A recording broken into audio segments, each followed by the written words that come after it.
자, 그림을 그리며 착하게 살 겁니다. 이런 제목입니다. 사람의 특징을 재밌게 살려내는 게 바로 캐리커처라고 하죠. 자, 여인선 기자와 함께 이 캐리커처를 그리는 특별한 남성의 이야기 한번 해보겠습니다. 자, 어떤 분인지 좀 소개를 좀 해주십시오. 예, 오늘 얘기해드릴 이 캐리커처를 그리는 사람은 바로 조폭 부두목입니다. 조폭 부두목이요? 예, 의외죠. 예, 인천 주안파에 부두목으로 있었던 이런 사람인데요. 2011년에 조폭 활동을 하다가 이제 조폭 단체 구성 혐의 등으로 재판에 넘겨졌습니다. 네. 그런데 그 이후로 이 캐리커처를 굉장히 열심히 그렸다고 해요. 지금 보이는 게 저분이 그린 건가요? 예, 그렇습니다. 굉장히 예. 세세하게 잘 그리지 않았습니까? 그런데 이 박 씨가 법정에서 이 자신이 직접 그린 캐리커처를 이렇게 보여주면서 자신이 이렇게 감옥에서 성실하게 생활했고 이제 앞으로는 조폭 생활을 접고 이 캐리커처를 그리는 일을 하면서 살겠다 이렇게 약속을 해서요. 예. 감형을 이렇게 법정에서 해줬다고 합니다. 그렇군요. 참 보기 드문 일이 아닌가 싶은데 예. 자, 여기 이제 그래픽으로 정리가 되어 있는데 여인승 기자가 그래픽을 보면서 다시 한번 좀 정리를 해주셔야겠네요. 예, 그러니까 1심에서도 직접 그린 그림을 제출했지만 네. 징역 4년을 받았습니다. 그래서 2심에서는 좀 더 정성을 들였습니다. 자신이 직접 그린 이런 그림 수십 점뿐만이 아니라 직접 쓴 원고까지 제출을 했는데요. 원고까지요? 예, 이 원고에는 어떤 내용이 있었냐면요. 이 코를 그리는 방법 수십 가지, 그리고 사람 얼굴형을 그리는 방법 수십 가지, 이렇게 캐리커처를 어떻게 하나 이런 구체적인 작성법이 들어있었다고 합니다. 박 씨의 실력이 어느 정도인지 이것도 궁금하실 텐데요. 네. 실제로 이 미술을 전공한 사람들한테 물어보니까 굉장히 훌륭하다 이렇게 얘기를 했다고 하고요. 일반적인 캐리커처 같은 경우는 한 10분 안에 이 사람의 얼굴의 특징을 캐치해서 빨리 그리는데요. 이 작가 같은 경우는 이제 명암까지 표현을 해서 굉장히 세세하게 그리는 것이 특징이라고 합니다. 그래서 이제 법원에서도 이런 정성을 인정을 해서 감형을 해줬다고 합니다. 그랬군요. 손수호 변호사님, 이게 감형이 이런 그림 같은 거를 보고도 감형을 해줄 수 있다. 뭐 이런 부분도 사실 좀 약간 좀 일반적인 경우는 아니죠.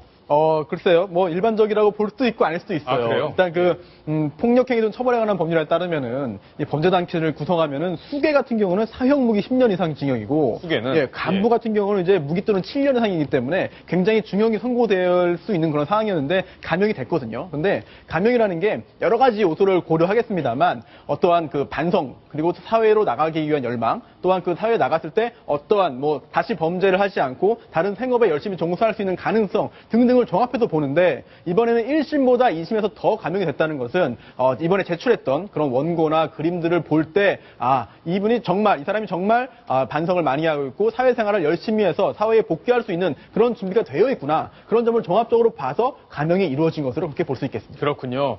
자, 지금 이런 선처를 받게 된 박모 씨, 조폭 부두목이라고 하는데요. 그 부인과 저희가 직접 한번 통화를 해봤습니다.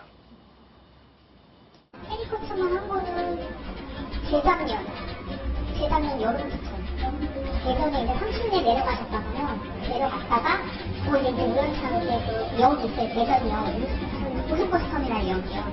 거기 2층에서 이제 그 김한 작가라고 아까 말씀하신 분이 그림을 그리고 있는 걸 보고서 무작정 얘기를 하게 되는 거예요.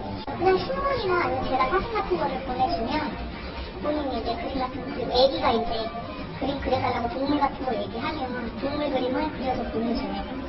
그림을 배우고 싶다고 하는 사람들도 있고 그러니까 본인도 좋아하고요. 그런 거를 남들 가르쳐주는 것도 좋아하고.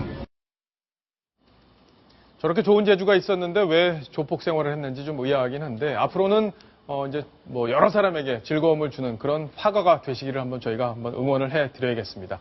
자, 요 사건 말고 또 다른 사건으로 좀 넘어가 봐야 될 텐데 칵테일 불쇼 우리가 가끔 보는 그런 쇼인데 이게 사건에 또 휘말렸다고요. 어떤 내용인지 소개를 해주시죠. 예, 그렇습니다. 우리가 이 바에 가서 마시는 칵테일 중에 이렇게 불쇼를 해주는 이런 칵테일도 있지 않습니까? 예. 그런데 원숭이도 나무에서 떨어진다고 이 바텐더가 불쇼를 보여주다가 손님의 몸에 그만 불을 붙여버렸다고 합니다. 예, 2013년 8월 서초동의 한 바에서 일어난 사건인데요. 이 사고로 30대 여성 손님이 팔과 다리에 화상을 입었고요. 이 바텐더는 결국 업무상 과실치상죄로 유죄 선고를 받았습니다. 손님은 이제 별도의 손해배상까지 제기했다고 하는데요. 뭐 그렇다고 해도 이 피해는 정말 막심했다고 합니다. 불쇼를 어떻게 하다가 저런 화상까지 입히게 된 건가요? 그러게 말입니다. 이 불쇼를 보여주는 과정에서 네. 이 음료를 쏟았는지 이게 손님의 몸에 붙어버렸는데 또 빨리 끄지도 못했다고 합니다. 그랬군요. 예. 손 변호사님, 어쨌든 제일 중요한 것은 과실 여부일 텐데 어느 정도 떨어져 있었고 또 어떤 안전수칙을 지키려고 노력했는지 그런 부분이 아마 쟁점이 됐을 텐데요. 그렇습니다. 이번에 이제 그 민사적으로 이제 손해배상 판결이 나왔는데 그 전에 일단 형사소송에서 유죄라고 이제 나왔지 않습니까? 그럼 그 과정에서 굉장히 여러 가지 자료를 통해서 그 과연 과실이 있는지 여부를 이제 판단을 했는데 과실이 있다고 인정이 된 거죠. 그래서 물론 이제 과실이라는 거는 평소에 해야 되는 주의 의무를 위반했던 거거든요. 그렇다면은 물론 이제 그 바에서만 이게 그 불쇼를 하는 것이 아니라 다른 여러 바에서도 똑같은 그 불쇼를 하거든요. 그럼 다른 데서는 이런 사고가 나지 않는데 유독 여기에서만 발생하는 이유가 무엇이냐 한다면은 그 개인적으로 바텐더가 실수한 측면도 있고 아니면은 업주가 사전에 교육을 한다거나 너무 가까이서 하지 말아라 아니면 너무 세게 불지 말아라 아니면은 손님에게도 또 너무 가까이서 하는 것 같으면 약간 뒤로 간다든지 돌린다든지 이런 것을 안전 주의 의무를 주의를 고지했어야 되는데 그런 게 없었기 때문에 바텐더와 또 업주에게도 손해배상 책임이 이번에 인정된 것인데요. 아직 확정된 것은 아니지만 굉장히 그 피해가 컸기 때문에 손해배상액이 컸습니다. 그래서 앞으로 이제 그 20 또는 대법원까지 갈 수 있는데 거기서 어디까지 확정될지는 조금 더 지켜봐야 될 것으로 보여요. 예. 지금 바텐더하고 업주가 3억 1천만 원을 배상하라 그랬잖아요. 그럼 화상 정도도 굉장히 큰 것 같은데 그 사실 바텐더가 돈이 별로 많지 않을 것 같아요. 만약에 저 3억 1천만 원을 다 줄 돈이 없다. 그러면 어떻게 되는 거예요, 저건? 일단은 이번 경우에는 공동 불법 행위예요. 법적으로 보면은. 그러니까 업주하고 바텐더하고 네, 사용자 책임이기 때문에 공동 불법 행위라서 사실은 한 명이 바텐더가 갚지 못하고 배상 못하면 업주가 해야 되는 거고요. 만약에 그 업주도 사실 돈이 없다라고 한다면은 실질적으로는 배상을 못 받는 경우가 발생할 수 있는데 사실 그렇게 영업을 한다고 한다면은 실제 자기 건물일 수도 있겠지만 임대차를 했다면은 그 보증금도 있지 않겠습니까? 그렇다면은 그 보증금 반환 청구권을 미리 아마 변호사를 통해서 가압류를 해놓은 상태에서 지금 이 소송을 했을 것으로 보이기 때문에 어느 정도는 이제 그 배상을 받을 수 있을 것으로 보이고요. 만약에 이 3억 1천만 원이 실제로 모든 돈을 다 털어도 이게 배상을 받지 못한다라고 한다면은 지금 일단은 배상받지 못하고 아마 추후에 돈이 생기면 생길수록 그때마다 어쨌든 하나씩 조금씩 배상을 받아야 되는 좀 곤란한 상황에 처할 수도 있습니다. 예.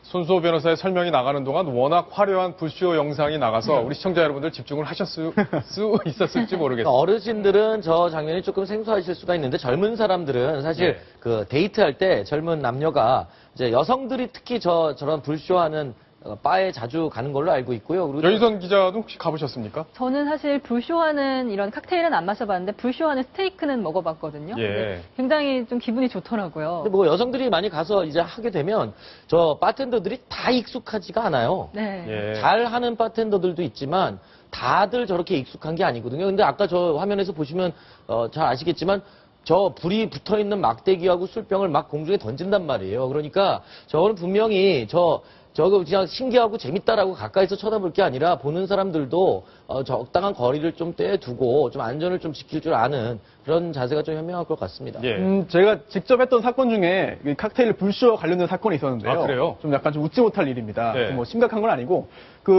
어떤 남성이 여성이 마음에 들어가지고 사실 술을 같이 마시러 바에 갔어요. 근데 바텐더도 왠지 모르게 그 여성이 마음에 들었던 것 같아요. 그래서 예. 불쇼를 평소보다 더 화려하게 하고 더 멋지게 한 거죠. 그러다가 그 남성과 바텐더가 시비가 붙어가지고 너 왜 내가 데려온 여자한테 너 그러냐 해가지고 싸움이 붙어가지고 그것 때문에 정말 감정이 격해지니까 굉장히 사건이 길게 오래 갔던 적이 있는데 제가 그 둘 중에 한 명을 대리해가지고 소송을 했던 기억이 납니다. 결국에 그 여자는 어느 남자를 택했습니까? 아무도 안 택했습니다. 예. 이제 그런 권련이 나올 거라고 저도 예상을 했습니다. 자, 사건, 사고, 설 명절 전후에 벌어졌던 사건, 사고 소식 여기까지 정리를 하겠습니다.